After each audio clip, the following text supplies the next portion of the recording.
So I have this question. So if I say to you, a teaching makerspace, what do you think of? A teaching makerspace. Um, Teaching makerspace.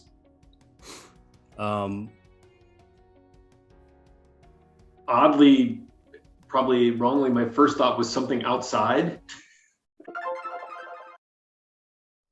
So you know where I'm coming from with this question. My name's Lauren and I work at Berkshire Community College in Pittsfield, Massachusetts. I'm with the Center for Teaching and Learning Innovation and I work with amazing faculty and staff at BCC every day. In the CTLI, we support faculty with technology, so that could be academic technology like Moodle, our learning management system. We also facilitate faculty professional development experiences, so those could be big sessions and workshops, small groups. We get people together to talk about teaching, and we always prioritize talking about teaching and teaching goals over talking about technology. But we kind of do it all. We're a pretty small school and we're a pretty small shop. We use several frameworks to guide our work in the Center for Teaching and Learning Innovation. Equity-mindedness is a really important one, as is TPACK, the Technological Pedagogical Content Knowledge Model. And while I could say a lot more about that, you should also know that we are a group of people who take having fun pretty seriously. Right now, we're in the process of setting up a physical space for the CTLI on campus. We have super smart and creative people. We have digital tools, analog tools, books, community space. And I have this question. What does it mean to imagine a teaching makerspace? Is this even a thing? Is it a good idea? So of course I do a ton of Googling. I just want to see examples. Are there teaching makerspaces out there, places for teachers to tinker with their teaching and learn new teaching strategies, test things out? I can't find anything. It's all K-12 and it's all oriented towards students. So I think I'll start with defining. Let's start with defining a teaching makerspace. And we'll start with teaching. What is teaching? Easy enough. But it's really not that easy to define teaching. The more I try and the more I think about it, it's not this, right? It's not information transmission.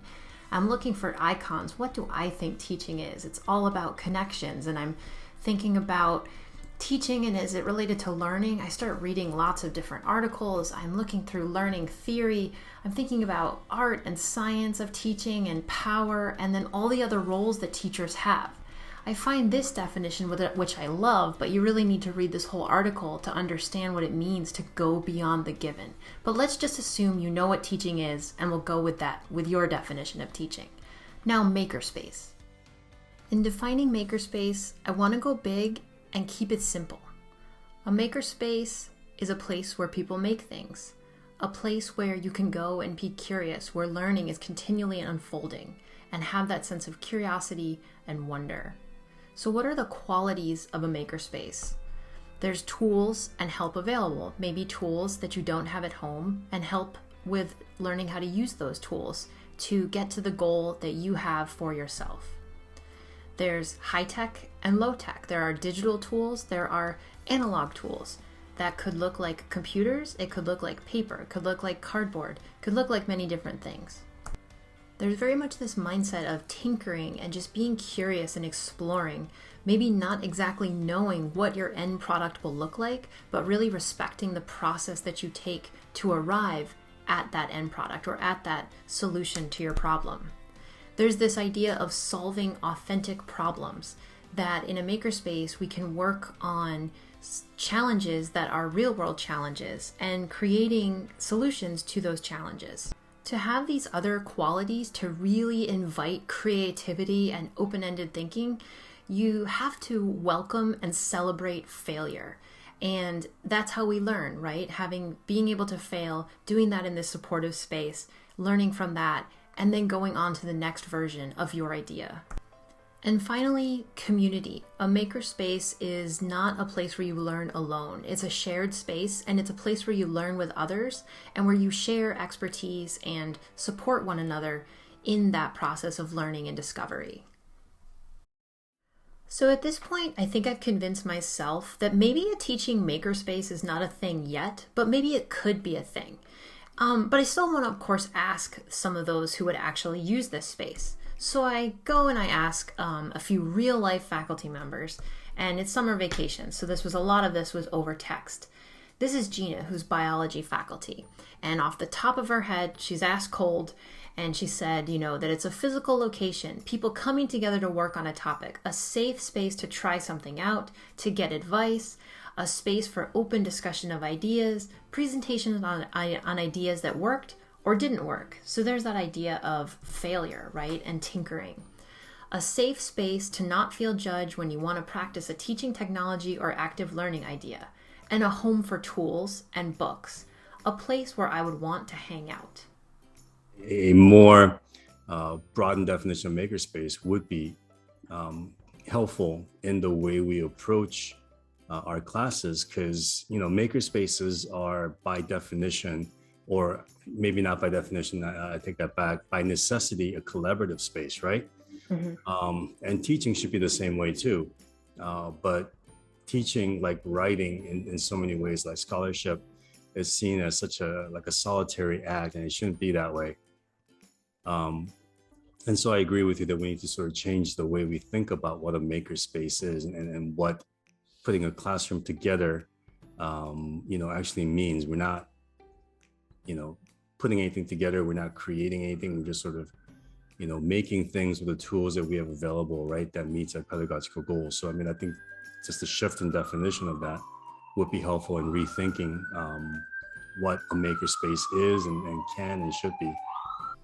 So back to Nell. She's an English professor, and she was originally thinking about Post-its. And when she thought more about it, she thought about a specific space and a place where she could run through certain teaching problems or scenarios with others. So there's that problem solving. And then have this idea of a hub for connecting and engaging solo or collaboratively in purposeful, informed innovations to teach in ways that support students in flexible, individualized ways. That seems like a great goal for a teaching makerspace. But then the makerspace idea is, okay, you're not just problem solving, you're going to create an artifact, just as much as a three-dimensional sculpture, which I really more and more like that idea, because this reminds me, I've had conversations with, my daughter about creativity and about how, and I try to explain, I think probably not very well, that I feel like teaching is a creative art, but then it's like I'm just sitting at the computer and she's like making these fantastic drawings, and I'm in my own head, I'm thinking, am I just full of crap because I want to think I'm creative, I just have this document here that's got this approach to something. So I like the idea of calling it an artifact or an object, that comes out at the end. I like it too. I like the idea of being intentional and calling the space a teaching makerspace and approaching it with a maker mindset. So how could we imagine a teaching makerspace? It could be a place where teaching, which is so often invisible, becomes visible. People can walk by and see teaching happening, see teachers making things. It can be a place for faculty to come together to experiment, tinker, and connect around teaching, to play with new tools, with ideas about how to solve problems in the classroom, to remix and borrow, and, of course, ethically steal, to riff on the ideas of colleagues near and far, to get help when it's needed, and to share expertise. I think it can be a place to share failures, frustrations, and ideas for how things could have gone better, a place with physical and digital tools, high-tech and low-tech, big Post-it notes, Sharpies, markers. There could be an opportunity to participate in teaching maker challenges. There's all sorts of programming that could happen here. And I think it's really exciting to think about it this way. And I think it could be a new way for us to approach something like a Center for Teaching and Learning Innovation.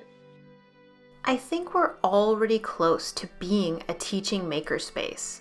And maybe with more intention, and if we approach faculty support with a maker mindset as more collaborative, communal, open, supportive of failure, and project-based, we can help encourage and model this culture in the classroom. Maybe by imagining ourselves as a teaching makerspace, we'll really become one.